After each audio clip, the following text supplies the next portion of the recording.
व्यक्ति क्यों बन जाता है अच्छा या बुरा, जानिए गौतम बुद्ध की इस कहानी से। मानसिकता, संगत और उपदेश के कारण संसार में लोग दो हिस्सों में बनते हैं। इनमें एक अच्छे और दूसरे बुरे कहलाते हैं। लेकिन प्रश्न यह है कि कैसे और क्यों व्यक्ति अच्छा और बुरा बन जाता है। अच्छा और बुरा व्यक्ति की प्रवृत्ति है, लेकिन सवाल यह है कि क्यों और कैसे कोई व्यक्ति अच्छा या फिर बुरा बन जाता है। वहीं इससे भी जरूरी चीज यह है कि अच्छा इंसान कैसे बने। आज संसार में चारों ओर बुराई ही बुराई है।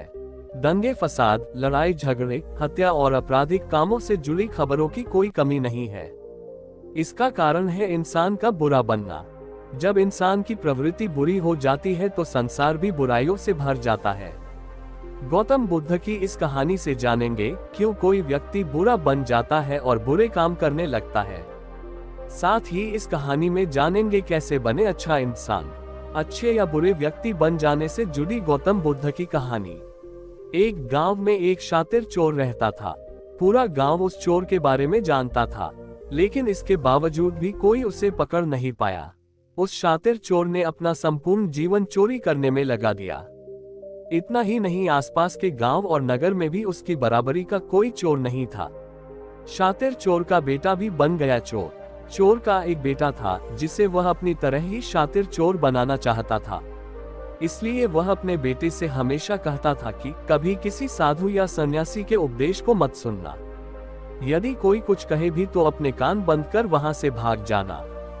बचपन से ही उसका बेटा अपने पिता से इन्हीं बातों को सुनता आ रहा था, जिस कारण ये बातें उसके मन में बैठ गई थी।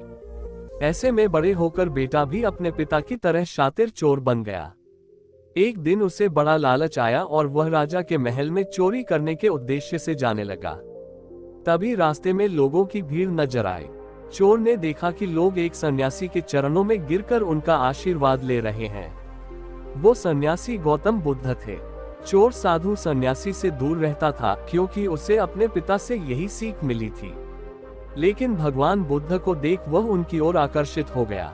इसका कारण यह है कि पहली बार उसे किसी तेजस्वी व्यक्ति के दर्शन हुए थे। अचानक उसे पिता की बात याद आ जाती है कि साधु सन्यासियों से दूर रहना चाहिए। चोर असमंजस में रहता है कि वह सन्यासी के पास जाए या चोरी करने के लिए आगे बढ़ जाए। एकाएक उसके मन में ये प्रश्न आता है कि आखिर पिताजी क्यों साधु संतों से दूर रहने को कहते थे। इसका उत्तर जानने के लिए चोर भी लोगों के बीच बैठ जाता है और भगवान बुद्ध के उपदेश सुनने लगता है। बुद्ध लोगों को झूठ बोलने की व्यर्थता और विश्वासघात के बारे में बताते हैं।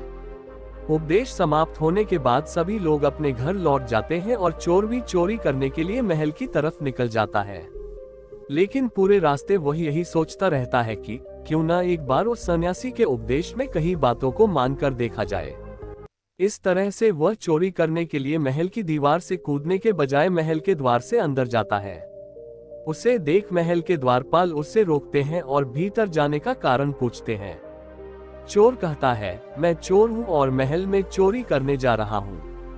द्वारपाल उसकी बातें सुनकर हंसने लगते हैं और कहते हैं जरूर यह महल का सेवक या नौकर होगा और हमसे मजाक कर रहा है। ये सोचकर वे उसे महल के अंदर जाने दे देते हैं। जिसका नमक खाया उसके साथ विश्वासघात नहीं करना चाहिए। महल जाने के बाद चोर खजाना रखे तिजोरी के पास पहुंच जाता है और तिजोरी को तोड़कर धन और आभूषण को पोटली में भरकर भागने लगता है। तभी उसकी नजर महल के रसोई पर पड़ती है। रात होने के कारण सभी सो रहे होते हैं और रसोई में कोई नहीं रहता है। चोर को जोर की भूख लगी थी, इसीलिए वह रसोई में जाकर पेट भर खाना खा लेता है। इसके बाद चोर वहां से जाने लगता है। तभी उसे बुद्ध के उपदेश में सुनी दूसरी बात याद आती है कि जिसका नमक खाया है उसके साथ कभी भी विश्वासघात नहीं करना चाहिए।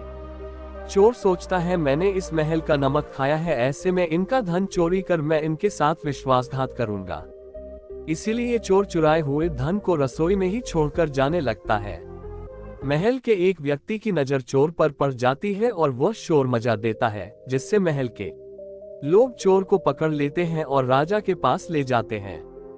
राजा चोर से पूछता है कि जब तुमने चोरी कर ली थी तो फिर इसे छोड़कर क्यों जा रहे थे। चोर कहता है, एक सन्यासी के उपदेश के कारण। संगत और उपदेश से होता है व्यक्ति के व्यक्तित्व का निर्माण। चोर की बात से राजा प्रभावित होते हैं और उससे कहते हैं, अगर तुमने ऐसे उपदेश बचपन से ही सुने होते तो तुम कभी चोर बनते ही नहीं। इतना कहकर राजा ने उसे कोई सजा नहीं और छोड़ दिया। लेकिन राजा ने उससे कहा कि एक बात याद रखना, सही संगत और सही उपदेश से ही व्यक्ति अच्छा इंसान बनता है। बचपन से ही गलत संगत और गलत उपदेश मिलने के कारण वह बुरा व्यक्ति बन जाता है। संगत और उपदेश व्यक्ति का जीवन बदल देते हैं। दोस्तों, व्यक्ति क्यों बन जाता है अच्छा या बुरा? गौतम बुद्ध की कहानी आपको कैसी लगी? कृपया करके कमेंट शेयर के माध्यम में अवश्य बताएं। अगर आपको ये पोस्ट अच्छी लगे तो सब्सक्राइब कर दीजिएगा। दोस्तों, अपने फ्रेंड्स और परिवार के लोगों में अवश्य शेयर करिए। अपना कीमती समय देने के लिए धन्यवाद। दोस्तों, डिस्क्लेमर, यहाँ मुहैया सूचना सिर्फ मान्यताओं और जानकारियों पर आधारित है। यहाँ ये बताना जरूरी है कि आदिदेव ज्ञान चैनल किसी भी तरह की मान्यता जानकारी की पुष्टि नहीं करता है। किसी भी जानकारी या मान्यता को अमल में लाने से पहले संबंधित विशेषज्ञ से सलाह लें।